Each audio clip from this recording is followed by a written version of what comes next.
If lights truly cross that forest, we should ask a simple question. Did any radar anywhere notice them? We begin with what was supposed to be in the sky. Scheduled routes, routine sorties, and training flights. Control logs show nothing dramatic clocked at low altitude above those woods during the key hours herein. Still, routine paperwork cannot be our last word.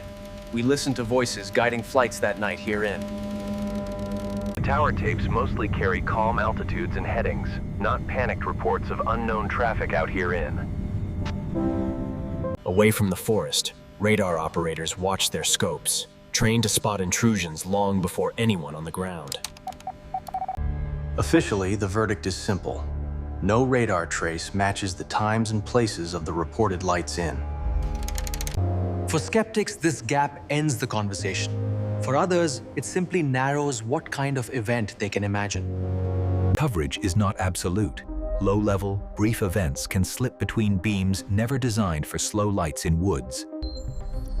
In some logs, operators mention brief blips too weak for firm identification, here and gone before anyone can confirm. One recalls seeing small anomalies that night, but not enough to wake commanders or scramble aircraft herein. When mapped with care, scheduled flights keep respectful distance from the forest corridor described by the patrol inn. None of the known patterns bend or stall the way the reported lights are said to have moved. From the tower, nothing unusual crosses their screens, even while airmen in the woods speak of hovering lights. Radar excels at tracking aircraft, not small, short-lived sources hugging terrain at odd angles tonight out herein. Soldier after soldier repeats the same reassurance. Nothing on radar, nothing official in the sky that should alarm anyone. Civilian systems offer no dramatic surprises either, just regular traffic moving predictably along their lanes out herein. Taken together, the skies look tidy, leaving any anomaly crowded low among trees and below beams herein. Only in side notes and memories do we find hints of anything that might belong to the forest events. Radar and routes give us boundaries, but they neither confirm nor fully erase what the airmen describe below. From cruise altitude, the woods are just shadows. If anything unusual moved there, it stayed beneath standard attention.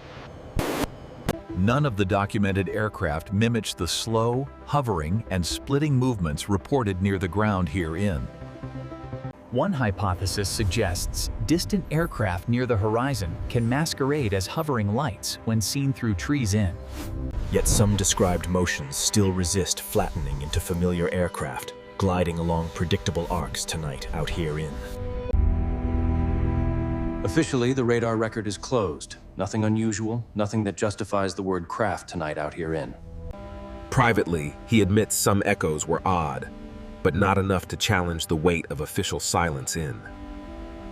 When placed together, radar neither rescues the extraordinary interpretation nor fully supports the mundane one out herein. We see clearly where instruments watch the sky and where their gaze thins out near the ground in. Above the forest, the official story is uneventful. Known flights and quiet screens define those nights herein. On the ground, trained observers describe something far less tidy than the clean skies their superiors point to. The case lives between these two phrases, refusing to belong completely to either one tonight out herein. When instruments stay quiet, belief often fills the silence with whatever feels most consistent to us herein. With radar and routes now in place, we have enough pieces to attempt a careful verdict next in. The woods themselves remain unchanged by any briefing. It is our interpretation that keeps shifting out herein. In our last chapter, we ask what this case really shows about evidence, belief, and the stories we keep. Next, we step back from every chart and testimony to weigh what remains when the arguments settle in. In rooms like this, most nights are uneventful.